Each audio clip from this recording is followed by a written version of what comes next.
পর্যাপ্ত বাস নেই, ক্ষোভে ফেটে পড়লেন ভোটকর্মীরা। দুর্গাপুরের সিটি সেন্টার বাস স্ট্যান্ডে ক্ষোভে ফেটে পড়লেন ভোটকর্মীরা। অভিযোগ, ভোটকর্মীর তুলনায় বাস কম, এতে তাদেরকে অহেতুক হয়রানির শিকার হতে হচ্ছে।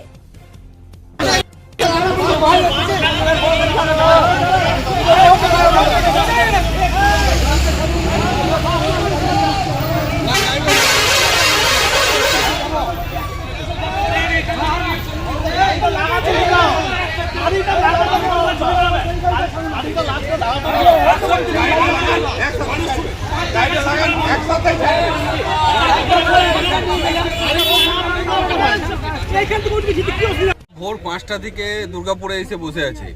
এখন বাজে 9:10, এখনো পর্যন্ত কোনো রকম বাসের ব্যবস্থা এরা করতে পারেনি। এই মুহূর্তে ওরা বাস দিয়েছে, এখন আমাদেরকে কাকদ্বীপ যেতে হবে।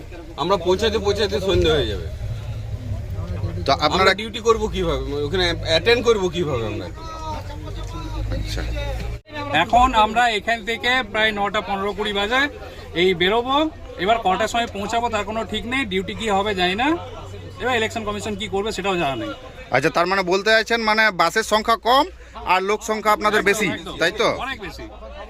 তাহলে এটার ক্যাম্পিং করার জন্য এখানে কেউ আসেনি? কেউ আসেনি। দ্বিতীয় দফার ভোট রয়েছে 29শে এপ্রিল, অর্থাৎ আগামীকাল বুধবার। আসানসোল, দুর্গাপুর, শিল্পাঞ্চল থেকে প্রায় 4781 জন ভোটকর্মী বিভিন্ন জেলায় ভোটের কাজে যাচ্ছে। মঙ্গলবার সকালেই পর্যাপ্ত বাস না থাকায় ভোটকর্মীদের একাংশকে দীর্ঘক্ষণ অপেক্ষা করতে হয়। এরপরই ক্ষোভে ফেটে পড়েন ভোটকর্মীরা।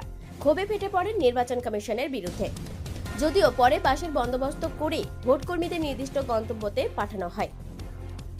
দুর্গাপুর থেকে অনুরাধা সেনগুপ্তর রিপোর্ট, খাঁটি খবর।